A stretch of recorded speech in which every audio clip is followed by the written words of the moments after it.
Hello, and welcome to day 28 of our Cloud Run series. Today, we want to take a look at Cloud Build, right? And Cloud Build is a tool from Google Cloud that allows us to kind of create a CI/CD pipeline, right? And so we are able to execute separate steps, and then we are able to generate different artifacts, right? So you can even execute your tests. You can push your images after building your application. You can push your images to artifact registry or any other registry that you have. And so it's kind of a similarity, it has a similarity to GitHub Actions, but on Google Cloud, right? Of course, there is the newer Cloud Deploy, which you can also use to deploy applications. But for now, we will just explore only Cloud Build, right? So you are able to use Cloud Build to set up a CI/CD pipeline, and then you can deploy your applications. You can build various artifacts. You can use it to create your npm packages.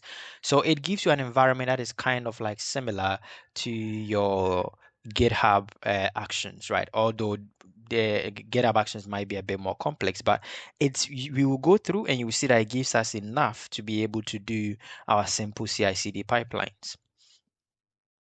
Now, unlike maybe something like Google Cloud Deploy, which is a bit more complex and allows you to be able to deploy your artifacts into multiple environments, like maybe a dev environment and stuff like that, using the same pipeline on Google Cloud, you do that rather with Cloud Build triggers. Right. And so if you have a dev service and you have a prod service and you have a staging service, you need to deploy three different Cloud Build triggers that would then perform those operations. Right. So we use the triggers to define that, okay, when something happens in our GitHub repository, we then want this particular build process to run. So what I have here is a very simple notes application, right? So if you just view that application right here, so it's just a very simple notes application, and the notes are stored in local storage, right? So you can just say my new note. So it's just a very simple note application. You can favorite, you can unfavorite. And what we are trying to do now is we are trying to create a CI/CD pipeline for this application, right? So now, if you want to create a trigger which will be connected to your repository so that it can basically run your deployments when set changes are made to a certain branch or anything like that, we will explore that more. You need to come up with a build config, right? So kind of like how you define your GitHub action and then you define various steps. In the same way, you need to come up with a build config. Although the build config only outlines the jobs. If you are using GitHub Actions, right? If you are using GitHub Actions, you normally have like a list of jobs that you are performing, right? So what we will outline inside our Cloud Build YAML will basically be the steps. That is what we outline. And then when you create the trigger, you can then outline the various things like, oh, run this particular build when maybe I push changes to a certain branch, when there is a pull request to a certain branch, right? So in a normal GitHub action, you would just have, all of the configurations inside the action. Whereas on Cloud Build, you would need some kind of build steps, which we will put into a Cloud Build YAML file. And then you will need to create the trigger. So the build config is kind of like related to the trigger, but then you can separate it. So you can have the build config inside your repository, and then the trigger can just point to it. So what we have here is a very simple Cloud Build YAML file. Excuse me. So as you can see, we have about 1, 2, 3, 4, 5 steps, right? And in the first step, we are using the playwright image, and then we are going ahead to run some script to install our packages and then to run our tests, right? And then we are going ahead to build we are going ahead to run a Docker build, right?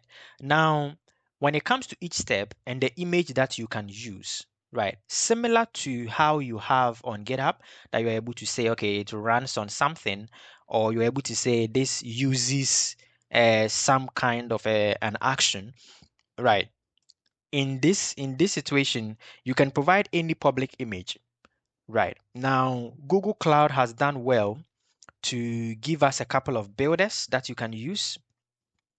So if you come to this documentation, which I'll add in the notes, you should be able to see that there are publicly available images that you can use, right? So you can have the name of that image and then you can pass in some args to specify some commands, right? So for instance, you can even have Ubuntu.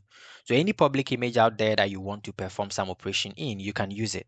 So you can have Ubuntu and then you can provide some args like, okay, echo hello world inside the Ubuntu image. So most public images or any public image out there that you want to use, you can go ahead to use it. But Google Cloud does well to also provide us with some default images that we can just reach out to. So one of them being the GCR Cloud Builders Docker, which is basically Docker, right? And so that helps us to build and to push our images, right? So instead of doing Docker build and Docker push yourself locally in the CI, you want it to be done through your steps. Excuse me. So here we specify a build step and then we also specify another step to push that image, right? So if you come here to the builders, you should see various builders, Curl, .NET, JCloud, GKE, Deploy, Maven, kubectl, wget, yarn. So you npm, right? With the npm, Google Cloud has actually put a bit of an advice here that you should try to use Node instead. So you can use any publicly available Node image instead of this npm builder because they don't update the npm version. They cannot guarantee that. But if you are okay, oh, excuse me, if you are okay with what you have here, then you can go ahead to use the npm builder, right?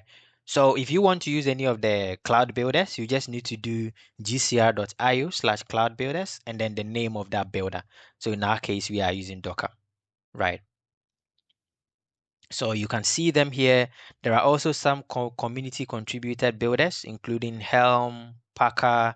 So if you have any of those, if you want to use any of those, then you can go ahead to use that builder. Or you can also try to create your own custom builder, right? Now we will just use Docker, and then this step we are just building the image. And then on this step, we are going ahead to push the image.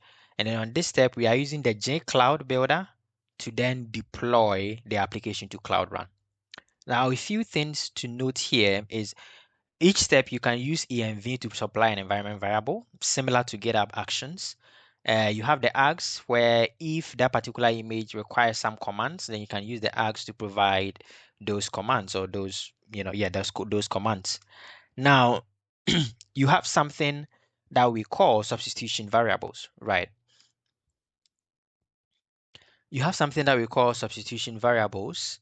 So they are basically variables that you can use inside your build config, right? So not necessarily the trigger itself, but then the steps, right? So the build config variables that you just want to be able to easily change. So for instance, maybe you have a region and you want to be able to easily change it, or you have an artifact registry and you want to be able to easily change it. Those are very good reasons for you to use the build config, right? Sorry, to use substitution variables. Now, by default, Google Cloud also gives you some variables that you can just use.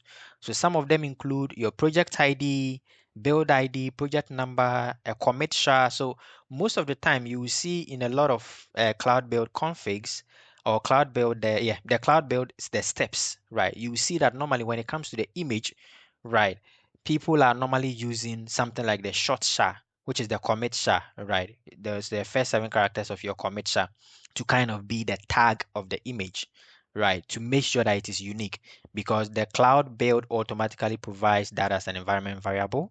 So you can easily use that in your in your image, right? In your container image that you are building as the tag. It also provides like the service account, excuse me. And you have like the PR. If you're on GitHub, you have some other variables that you can access. Now, these are variables that are provided automatically. But if you wanted to define your own, right, which we will try to do in a bit, you can go ahead to define your own substitution variables. Now, if you do define your own, they need to start with an underscore, right? And then it can be anything after, right? So uppercase, and then, you start with some kind of underscore. So that is how you would define your own variable. That is, if you wanted a variable like a node version that is not exactly available in the default variables, then you can create your own. Now, if you want to be able to access a variable inside any step at all, you just use the $sign, right? And then you specify that variable. So this is if you want to specify the default variables. But if you wanted to specify a variable that you have created, then you would do it, of course, in this manner, because that one starts with an underscore, right? But you can specify the variables. I don't know if you can specify it in two ways. I just wanted to show it here. So you can see this is the regular expression for the substitution variables, right? So A to Z and 0 to 9, right? Um, so yeah, so you can specify it this way. There is also another method, and also you can specify it this way. So inside your build, right, inside any of the steps, if you need that variable, you can either specify it this way, right? Or you specify it this way. So that is if it is a user variable that starts with, an underscore, right? Then you specify it that way, and then you use that substitution variable inside your application. So here you can see there is a node version, and then in the Docker build, I think you can see that it is specifying as a build arg node version equal to, and then we put in our substitution variable, right? Now, if you needed the substitution variable as an environment variable so that your build process or whatever step you have can actually use it, then you can go ahead to specify it. I think it should be, one example should be somewhere here. I don't know. env, right? So you can go ahead to specify it this way. Then in that case, you are providing that particular variable as an environment variable inside whatever container or whatever image or whatever step that you are performing. So if you needed to provide your substitution variable as a variable inside that particular build step, right, like an environment variable, so that maybe the build step will use it. Let's just say there is a Docker file, you have a Docker build step, and then it needed something as an environment variable, right? Then you can provide it as an environment variable, and it will be made available to that process. If you want to supply a build arg, right, to your Docker build process, then you can do something like this. Right, so you supply a build arg, then you specify the name of the arg, and then you point to whatever substitution variable you want to use. Right. There is a way to also automatically make sure that all your substitution variables are set as environment variables. And so you can do this at the build level. Under the options, you can just specify automap substitutions. Right. Or at each step, you can also just specify automap substitutions. Right. So when you are starting out, right, some of these things, I'm just mentioning it so at least you keep it in mind. So the next time you need a variable, you will think, okay, I can do this or I can do that, right? Because you might not even use this, right? You might just need to run your test step and then you build your application or you build your container and that's it. But it's good to know that these are also options that you have. So yeah, so as you can see here, we are using the short SHA for the tag of the image, right? And then we are creating an env here for the image name so that in the script, we can just reference it as image name. Now, we will first deploy this build process, but then once we are done, we will try to break down this image to use our own substitution variables so that it will be a bit more simple, and we can easily change the substitution variables for it, right? Okay, so let's see.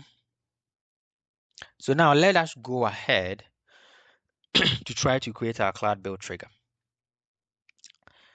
Now, when you come to setting up your cloud build triggers, you will need a service account, right? So the service account basically dictates what permissions your build step or your build trigger is allowed to kind of do, right? What are the permissions that it should have?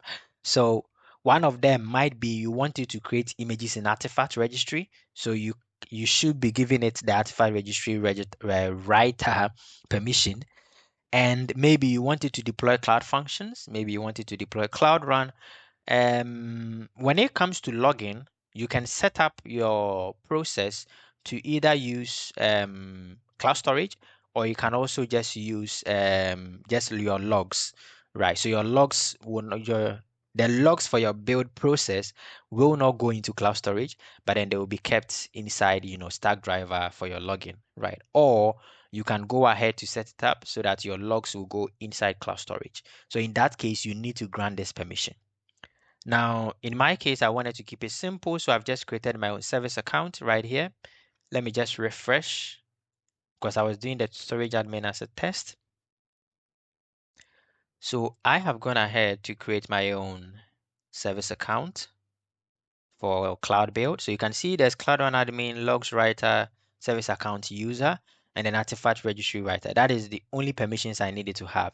If I had secrets, right, that my Cloud Run service needed, then I would also probably need to grant secret accessor, right, to allow it to be able to access the secrets. But I don't have any secrets, so I'm not really worrying about that.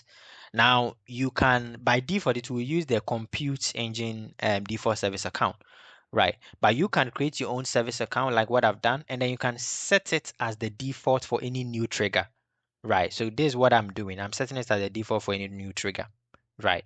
But this is kind of like maybe one step towards a good security practice, but for different applications, you might want to create their own service accounts. So you can probably create a general one that any build trigger can use so that you get quickly started. And maybe you just grant only the artifact registry writer, the Cloud Run admin, and then the logs writer permission, right? And then once you kind of work on a different application that needs different access level than this, maybe you need it to access compute engine, you need it to access Firebase, you need it to access Kubernetes, then you can create a separate service account for just that, right? So in that case, when you are creating the trigger, then you can specify that custom service account. So we will go ahead to try to create our trigger, but I forgot to mention that before we create a trigger, we know our repository is external to Google Cloud, right? So we need to be able to connect our repository to our Google Cloud account so that we can go ahead to deploy from the repository. So you just come to connect repository, right? And then you choose the region. Now we'll just go with global for now, and then you choose the GitHub. So in my case, it's on GitHub, but if it's on GitHub Enterprise or Bitbucket, then you can choose the corresponding one, right? There are also, I think, this is legacy mode for GitHub, so you can forget about that one. It's partly because Google Cloud has now deprecated cloud source repositories, which was basically their own small version of a Git repository that you can use privately in your Google Cloud project, but they have deprecated it a while ago. So I think that is why that version is gone. So you can just use the GitHub management provider. And then let's just say continue. So this will take you to an authentication step where it will try to install the GitHub provider in your GitHub account. But I have already installed the GitHub application in your GitHub account, right? Now, you also make sure to switch to the corresponding GitHub account. In my case, this is my GitHub account. So I'll then go ahead to also select the repository, right? So mine is simple notes, or is it sample notes? Hmm. My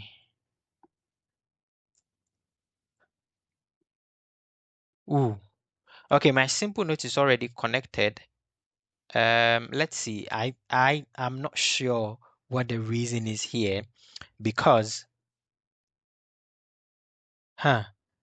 Because what I did was I have deleted. Let's see something. Let's see. Let's come to manage repositories because I have deleted that GitHub connection, right? Okay, so it's already connected here, right? I initially deleted it so that I can show it, right? But that is the process that you will go through to connect your repository, right? So I think I have already connected it, so I will just leave it at that. But you will go through the process that we just saw, right? Or you come to repositories and then you would probably first try to create a host connection, right? That yeah, that is probably the first step. I think I was confusing it a little bit. Yeah, because you need to create a host connection because I have already done it, so that is why I was a bit confused. But yeah, so this is the proper step. So you come to repositories, right? And then you go ahead to create a host connection, right? So this would then you basically create a connection between your GitHub account and then Google Cloud, right? What I think I've done, or the reason this is, let me do this. Let me do this. Let's come to first generation. I'm going to go to the first generation. Then what I will do, I think the first generation is for the global one, right? I think second generation does not support the global region just yet. So that is why whatever I did, because I created the connection in the global region, I think that is probably, I'm not sure. I will have to confirm, but let's try to remove these.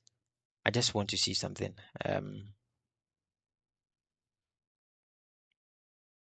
Yeah. So let me try to just remove these.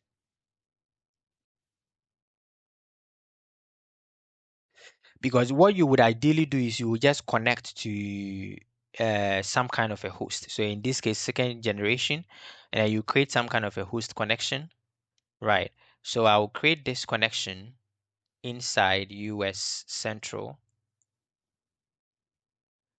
and then I'll say my Discover Lands connection, right? It's just all a bit confusing, I guess, because of the first generation and the second generation. And also, I think probably you can just link the repositories without the host connection. I'm not sure why that is the case, but I mean, uh, I'll just confirm this. So I've created that host connection, right? I have that host connection here. So I can link a repository now to that host connection. So I have this connection right here, and then, okay, so the repositories are loading. So simple notes, I guess. Yeah. So I'll then select that repository. And what name do you want to use? So we just use the generated repository name instead of a manual one. Let's just link that. Yeah. I think did I what region did I use? I think I used US Central 1, right? I can't recall. Yeah, it's in US Central 1. Yeah, that's fine. Sorry. So I've created the host connection and then I've specified that it should link this repository, right? So I can then go ahead back to the trigger and then let's say create a trigger, right? So I think probably because Google Cloud also introduced a new way to connect repositories with Dev Connect. I'm not sure if Dev Connect is what is being used here, and then the host management is what is being used under the repositories. Because here it looks like you just need to specify the GitHub application, then you go through the authentication, and then you select the repository, right? And then that's it. Unlike this one where I am going ahead to first, create the host connection and then link the repository, right? Google Cloud has just introduced different ways of doing it, so I'm not exactly sure, but whichever method you use and it works, just go with that. So if you do the host connection and then you link the repository, that works for you, just go with that. If not, and then you are also able to just directly do it from here, right? And then link the repositories without creating the connection. I'm not sure how that works, but once Google Cloud allows you to connect the repository, that's what matters. Because once you connect the repository, you can create a trigger for that repository, and that's it. So I will just go ahead to say, let's create the trigger, and then you can create the trigger globally, or you can put it in a certain region, right? I would like to put it back into my, so I'll just say my simple notes trigger, right? I would just like to put it back into um, my US Central, but you can put it anywhere. And then you can choose even for you can choose even as a pull request, right? Or when there is a push to a new branch, when there's a push of a new tag, or when there's a pull request. Now, mind you, don't confuse this with the GitHub tag. This is different. If you choose tag here, you will be asked to specify that tag down here. That is different from this tag. This tag is just a way for you to kind of identify your trigger. So maybe you can add a tag like prod or something like that. So that is just a naming or a way for you to group your resources. It is not for the GitHub event or the Git event. So you can choose to push to a branch when there's a push to, that's what we want to do. You can even choose it for response to manual invocation. That means that you have to manually come and then click on run in order for that trigger to run. You can choose it for a PubSub message or even a webhook event.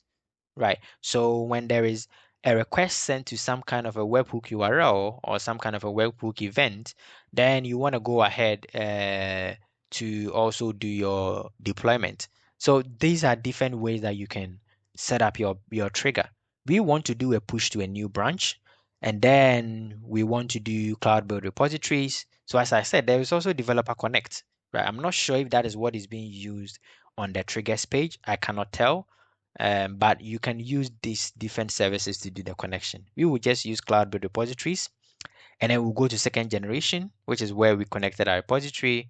And then you can see the repository here that we connected, right?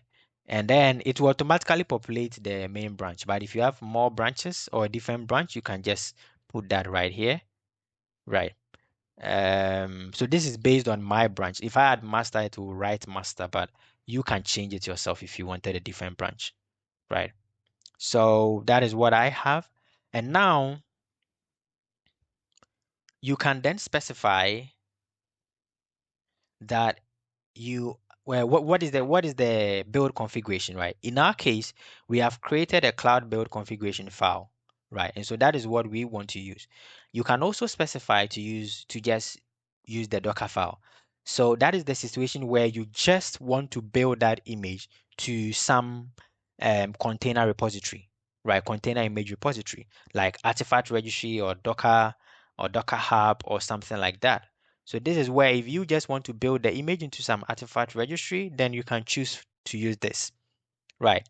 You can also choose to use build packs, right? So build packs allow you to also, I think we went through build packs in, I think what was the day, what day did we go through build packs? I've forgotten. But in one of the days, I'll see if I can find it and link it in the notes.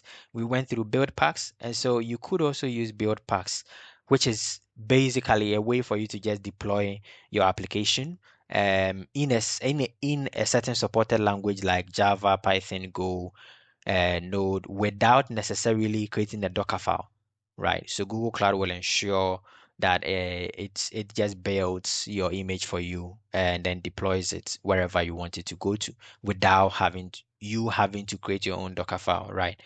But we are using Cloud Build. There is an option for you to do it inline. So in that case, you will get this editor here, and then you can write your steps right here. But we have the cloud build file inside the repository. So you will just say that we have a cloud build or YAML inside the repository. So use that instead, right? Now you can specify your substitution variables directly here, or you can just, put it inside here, inside your cloud build YAML, and then that will be used, right? So after you are done with that, then you go ahead to select your service account. So you can see that because I made this custom one the default one initially, so it's already selected, but I can change it to any other service account for this particular build. And you can choose to send logs to GitHub. We don't want to do that. We will talk about disapproval in a bit. So we'll go ahead to just create a trigger. So now this trigger is now active, but it will only run when there is a push to that branch, right? So let's just make a very, very simple change to push something to the branch, right? So my simple no capture that is organized in the browser, let's just add a full stop. This is just a very simple change. I don't really have a lot of changes that I want to make. So just choice to just trigger the build, right? Just for us to trigger the build. So we are not exactly doing something fancy here. So now when you come to your history, any new builds that are ongoing or running, you see the history right here. So this is where you can view the history of all your builds, right? So we have one right here that is running, and that is corresponding to the build trigger that we created. As you can see the name here under the trigger name, right? My simple build trigger. So I will then click on the build ID, which then allows us to be able to view the build process. So you can see the steps happening here. You can click on each step to see its build logs, right? And when you go to the execution details, if there are any artifacts that have kind of been created, you should also see that. So I can see that, okay, on this step, I have some environment variables, which is CI is true, right? I don't exactly have any args or any directory or anything like that. If I click on another one, you should see that some of them, there is some argument, right? There is some argument for some of them. And then this one like this, there is an environment variable for this, right? So we will just leave this to kind of, because I think it first needs to run the tests, which might take a while. So it's going to use the playwright image, and it's going to run the test, which might take a while. So we'll leave that. And then let's see, what we will look at is the require approval process. So if I come back to the trigger and I click on it again, now, as I said, unlike, more complex CI/CD pipelines that you can do with something like Google Cloud Deploy, for Cloud Build, it is very simple. It is just when some event happens, you want to perform some build config or some build steps. That is the simple process for Cloud Build. So when some event happens, you want to perform some build steps. That is all, right? Now, when you come to when you want a more complex, in a production service, you might want a more complex process. You might want to maybe approve certain builds. You might want to do something a bit more, right? But we don't have that on Cloud Build. What we have is one, and what I normally do is one, I will create multiple triggers. So I will have a one trigger, maybe if my service name is called, let's say, to-dos. So I'll have maybe to-dos dash dev trigger and to-dos dash prod trigger. And then the dev trigger, it will just deploy automatically, right? And then I will also have a prod trigger, which I would then use this feature, which basically says require approval before build executes, right? So what this does is that before that particular build will execute, it will require me to approve or to go to the history, click on the build, and then approve that build before it will go ahead to be built. So it's a way to kind of safeguard your production environment, because you don't necessarily have more complex ways to build pipelines. You can use Cloud Deploy for that. But for Cloud Build, which is just for simple builds, a trigger to some build steps, that's all. Right. So what you can do is add an approval process, which means that before the build is triggered, it would ask for an approval. And then once you approve, then the build will go ahead. If you don't approve or you cancel, then the build will not go ahead. So that is what you can do if you have maybe dev environment and then you have a prod environment. You can put a build trigger, you can put an approval step, require an approval step or process by checking this checkbox right here, and then that would require an approval for your prod trigger. And then for your dev trigger, you can then go ahead to maybe specify a different branch, which can be maybe your dev branch or canary or whatever the name of that dev branch is, right? So that is how you can kind of work your way around. So I would try this one with required approval before build, and then I'll go ahead to save that. Of course, this doesn't affect any build processes that are already running, right? Because they are already running, so they will not be affected. So as you can see here, the build process has completed. I can click on each step to see if there are any execution details that I want to look at. Right. So you can see here that that's the testing step. Here we have the build Docker build step. Then we have the Docker push step for that image, right? And then finally, you are able to you then have the final step, which then deploy the application to Cloud Run. So if we come to Cloud Run now and then we refresh, we should now see that the application has been deployed here, right? With the public access and everything. So we can just right click this and then we can just open this in a new tab and we now have our application deployed, right? And now any new changes to the main branch, it will auto deploy to our Cloud Run service, right? Now, there is also the possibility for you to directly use a GitHub action to deploy your Cloud Run services, right? So if you come here, you should see a template for Cloud Run. You should see workflows for Cloud Run where you can deploy from source or you can build and deploy to Cloud Run. So if you see, for instance, the deploy from source, right, you should be able to see some instructions here. You need to set up some environment variables. And then, of course, this is using the checkout first to check out the repository. You authenticate to Google Cloud, and then after that, you deploy. Right. So this is one of the ways, but you would need to provide in some credentials for access, like a workload identity provider. You might need to provide one of them right here. Or I think there are some other processes like a service account. You can also use a service account, but Google Cloud normally advises for you to rather configure a workload identity federation, right? And then generate an access token for it, right? So you can use that and then you basically provide that.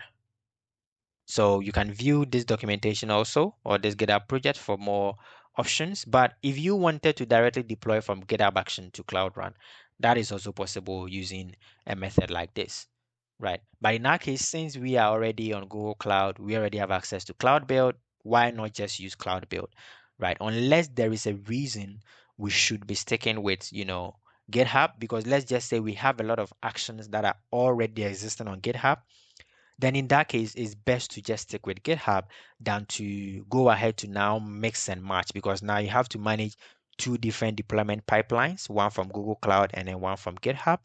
So depending on your workflow, you might want to keep it on GitHub or move it to Cloud Run. So we have the application deployed. Now let us also test out the require yeah let us also check out the require storage, right? So sorry, not require storage. What am I even talking about? The require approval process for the build. Let's do that. Choice to just testing a new commit. Right now, this is probably not what you want to do in production. This is just my sample repository, so I can do anything I want, right? But probably you don't want to be changing just dots and committing to test your builds. Um, yeah, you can maybe create a test repository for that and then do all of those tests. And then once you are assured, you now integrate your main repository, right? Um, so let us now go ahead to history. Now you should see that there is this. So instead of the build starting automatically, right? Instead of the build process starting automatically, you now see that there is this kind of a user with a check mark there. Now you can go ahead to click on it. And then you should now see the option to reject, cancel, or approve, right? Or approve the build. So this is how you can then control the build to your production to make sure that, okay, before building to production, I should kind of review this. So you have you have the commit here. So you can probably go to your GitHub. So if it is a pull request, you should probably go there and then review the changes. So is this okay? Is this all good? Then you go ahead to approve, right, the build so that the build can continue. Or in my case, I just don't want to deploy a new one again, right? I don't want to deploy the service again because I didn't really make any change. So I will just reject this. And then you need to just provide some message. So I'll just say just testing approval process. Right. So I'm just saying just testing approval process. If you have some kind of metadata URL, fine. I don't have. So just so that is where probably if maybe you added some comments on GitHub or something like that, you can probably put that URL there, right? So now if you come to GitHub issue, you will see that okay, this one was basically stopped. Okay, yeah. So you could have also clicked there to see the actions, right? So I'd see build rejected. I'm wondering if they also, I was just wondering if they in any way, where can you see? That's what I'm looking at here. Where can you see? Okay, yeah, okay, this is the information. So you come under execution details, and then you see the approval, you see rejected, you see the approval message, and then any other details link, right? So you can see any other information like that. So this is how you can use Google Cloud Build, and you are able to set up some kind of a CI/CD pipeline for your Cloud Run services. You can set up some kind of an approval process to make sure that you approve changes before they are finally deployed onto your final environment, right? And you need to make sure that you set up the service account. Now, we didn't talk about worker pools because you might hardly need to use it, but in enterprise environments where you are probably building for maybe health or finance, there might be restrictions to ensure that anything that is deployed or any resources that are deployed kind of happen within a certain security perimeter. Right. So if you are using the default, cloud build, right, Google Cloud has some public pools where it runs your build processes. Right. But this might be the case where, for compliance reasons, you might not want the logs and then the build processes to happen on some kind of a shared pool process. So you want to have your own private pool, which you can then connect to some kind of a VPC perimeter to make sure that your build processes are happening in a controlled environment, right? Then you go ahead to create a worker pool. Right. Then in that case, any build processes that you are running, you can then configure it to use the worker pool. So all of that traffic and all of the building process stays within your organization and your VPC perimeter. Right. So you can configure some kind of an image for it, and then you can configure to use some kind of a private network. So what is the project? What is the network? You select the VPC. What is the IP range that you want to use? So you can view some further information about the IP range that you want to use. Right. You also want to assign, some private, allow the private pools to reach the internet because, of course, you are maybe downloading some public images and stuff like that inside your build process, right? If not, and everything is internal, maybe all of the images are internal. Let's just say the node and all of your builders are internal resources, then you could probably keep it within and not assign some kind of external IP, right? But this is more or less in a situation where you have an environment where you have security restrictions and compliance. And so you want to make sure that the build process, the build logs, and everything is not run on some machine that you have no control over. So you want to keep everything within your VPC perimeter so that you have control over it. Then you need to go ahead to create a worker pool for that. Right. But for day-to-day simple, builds for like my test service like this, I don't need something as complex as that. So I can just keep creating my own private pool. Because once you create your private pool, you also need to think about the cost of the machine because now you have to maintain that, right? You don't have to maintain the pool, but then you have to kind of manage that particular cost that comes with the machine. So if I try 1 year and then I try the US Central one region, right? So you should then be able to see maybe some calculations for your various builds. So you can see here, if I have 1,000, if I have maybe 10,000 build minutes, then when does it actually start counting? Let's see. This is E2 medium based on the number of CPU. Okay, I will have to look at this. What is this? The estimated pricing does not include cost for additional disk size beyond 100 gig by default. The estimated price may differ from the final. Okay. So this might be something I need to review the pricing to kind of really understand. But I've hardly used it, so I've not really considered the cost that might come in with that. Um, yeah, okay, fine. Okay, so let's cancel that. Yeah, so that's all for CI/CD on Cloud Run with Cloud Build. Join me the next time as we look at, let me just grab my notes. We will just look at infrastructure as code where we use Terraform to deploy Cloud Run service and some resources. Thank you.